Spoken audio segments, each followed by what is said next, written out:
Okay, welcome back to another quick and easy watercolor painting. It's fall here in southern Ontario, and our colors are just magnificent right now.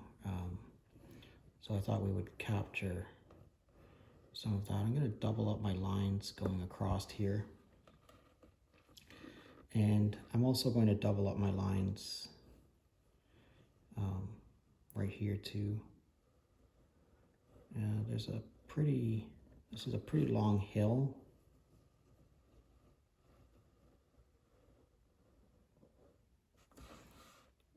Keep going there. And there's a extremely, not very steep, but like a huge hill there. On the top here, there's a tree line that's pretty interesting. You can see right through to the under the trees. You can see right through, so you get these sort of lollipop trees. And people think there's something wrong with them, but I think they're a really interesting thing to draw and paint. You know, you get these sky holes. People talk about sky holes. Really interested in the shape of trees too. You know, I don't think there's any such thing as a wrong shape of a tree. There's many shapes of trees.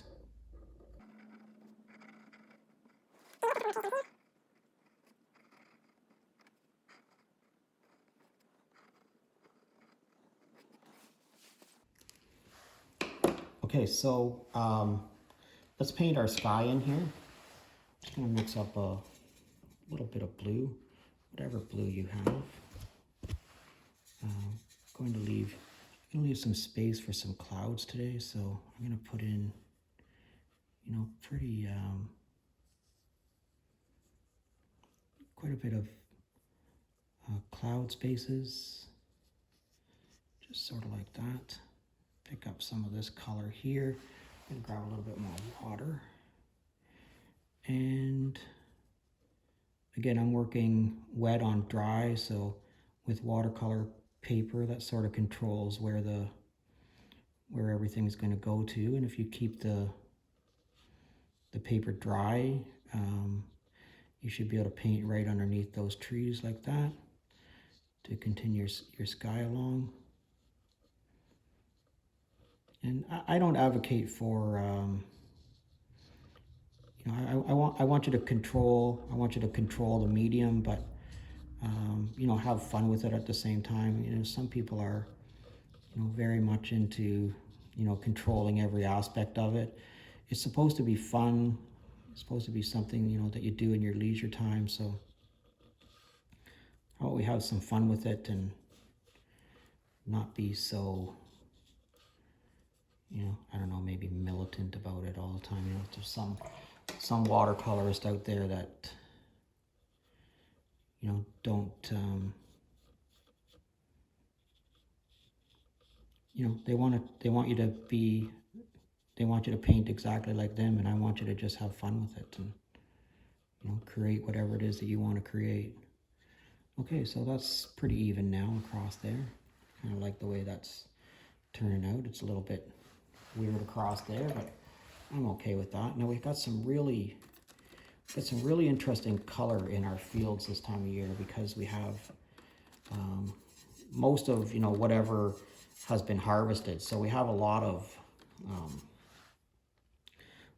grain that's been harvested. We have a lot of not just grain, but I guess well, corn is a grain, so yeah, a lot of grain. Corn's been pretty much harvested. Some of it's still standing, but a lot of these fields were wheat fields. So I'm just going to paint them in that sienna color. And I'm going to mix a little bit of sienna together with a darker brown to do this particular field here. And again, I'm going to try to stay away from any of that, that blue that I've put on there previously. And yeah, I'm just going to go underneath these trees like that. Again, trying to stay away from the previous color. And, you know, paint around the trees. You can see where my blues come down there a little bit, and that's perfectly fine. Don't sweat that. I mean, if you want to, you can take a tissue and mop that up, but I don't really think you need to. Get underneath these trees. And you can see how I'm keeping, what I want you to understand that I'm doing here is I'm keeping all my lines horizontal. All my paint strokes are all horizontal. I'm not doing any vertical strokes with I'm trying to keep all of this land going left to right, right to left. And then this land here, I'm trying to keep going from, this is on a hill going in this direction. So I'm going to try to put my lines, my paint strokes going in that direction.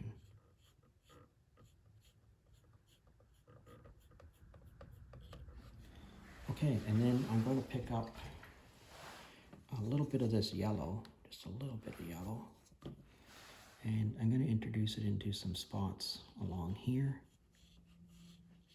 And it should give a little bit of a brighter sort of highlight to that field.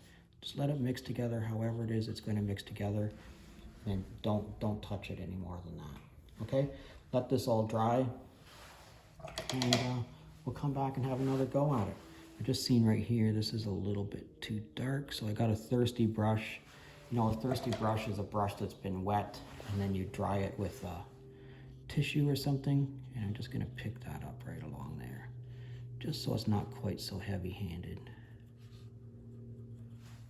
Okay, and then let this dry, and we'll come back again.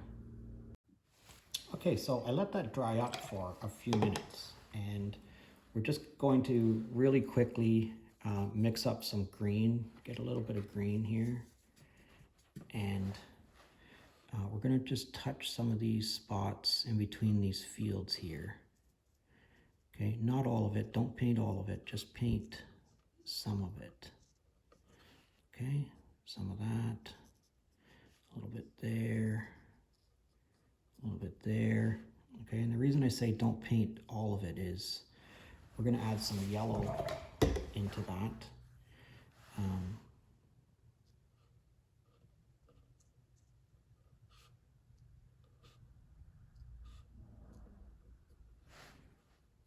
Some places.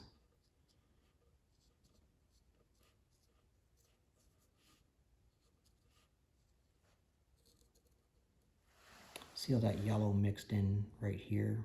When we put that brown on, that yellow mixed in there. That was sort of the way that I was thinking about that too, so that turned out all right. So now let this dry, and then we'll come back again. Okay, we're gonna paint this field now. One of the things I want you to think about in watercolor painting is that you need to always be working in steps, okay? So you need to do something and then walk away from it. Do something and then walk away from it. So I just took a little bit of my green that I had here previously, and I put just a little bit of blue into it, and I get a darker green. And I'm just going to bump up the saturation level of this a little bit, put a little bit of darker, put a little bit more paint in here. Just let it run wherever it's going to go. Don't try to control it too much. Okay. Now we're going to start painting some of our trees. I'm going to mix a little bit of red paint up here, and I'm just going to put this red paint on the lower section of, take a little bit of that off here, put a little bit of this red paint on the lower section of some of these trees. Okay, like that.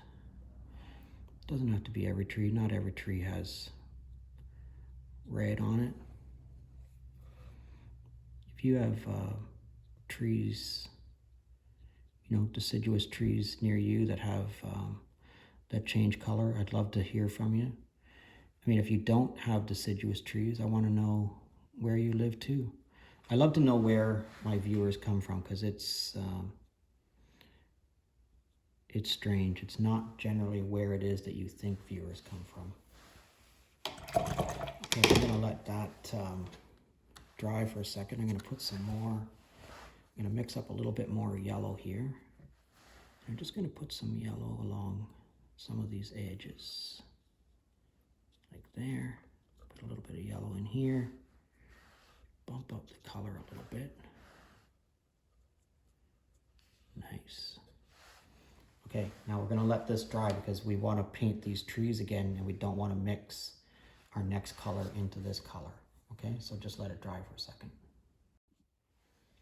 Okay, so I let that dry up for a few minutes. I'm gonna put a little bit of this yellow in here.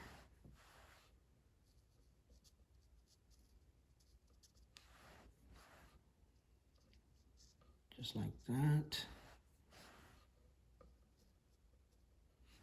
Okay.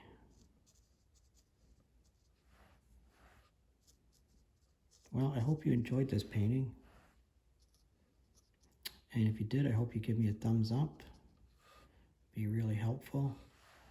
If you're currently a subscriber, I thank you very much. And if you're not currently a subscriber, and 98% of you are not subscribers, I would really appreciate it if you would subscribe to my channel and just support me. I would really appreciate it. I think this is the end of this painting. I'd love to know where you're from, so please drop me a comment. Let me know where you're from. Thanks for watching today, and we'll see you again next time.